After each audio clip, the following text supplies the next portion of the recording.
কবিতাৰ শিৰোনাম সাগৰ দেখিছা। কবি দেৱকান্ত বৰুৱা। সাগৰ দেখিছা? দেখা নাই কেতিয়াও, ময়ো দেখা নাই, শুনিছোঁ তথাপি। নীলিম সলিল ৰাখি বাধাহীন উৰ্মিমালা আছে দূৰ দিগন্ত ব্যাপী। মোৰ ই অন্তৰখনে সাগৰৰ দৰে নীলা বেদনাৰে। দেখা নাই তুমি?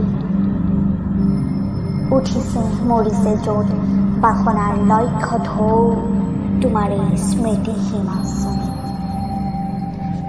শুনা নাই মোৰ সাগৰত তুমি? শুনা নাই ধুমুহাৰ উতলা সংগীত?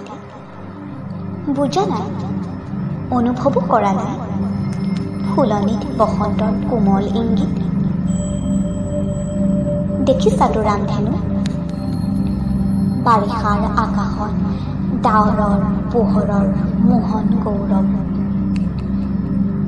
প্ৰেমৰ পোহৰ দীপ্ত মৰিয়া আকাশত দেখিছানে ৰঙৰ উচচ? মাজনিশা সাৰ পাই শুনিছানে কেতিয়াবা কেতেকীৰ হিয়া ভগা মাত? ভাবিছানে এটিবাৰো পক্ষীৰ ডিঙিত কান্দে মানুহৰ বুকুৰ সম্বাদ? মই জানো তুমি কিটো জানা, হেৰা মোৰ হিয়াহিনা প্ৰিয়া।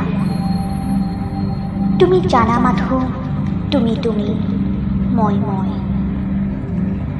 তুমিতো নাজানা হাই কিয় বাৰু, কিয় আমি গাঁঠো জয় পৰা মালতীৰে জয়ৰ গৌৰৱ মালা? মিলনৰ কাৰেং সোণালী সাজু কিয় পৃথিৱীৰ দুখৰ বোকাৰে আমি? হৃদয়ৰ ৰঙা তেজ ঢালা প্ৰতিমাৰ পখালো চৰণ কিয়? তুমি নুবুজিবা সখী, কিনো বেদনাত অস্থিত প্ৰতিষ্ঠা কৰা দেৱীক বিসৰ্জো আমি বিজয়াৰ বিফল সংখ্যাত।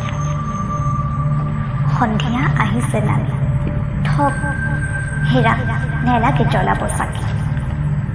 দুটি নয়নৰ সহজ প্ৰভাৰে আজি নাহিবা তুমি অন্ধকাৰ মোৰ জগতত।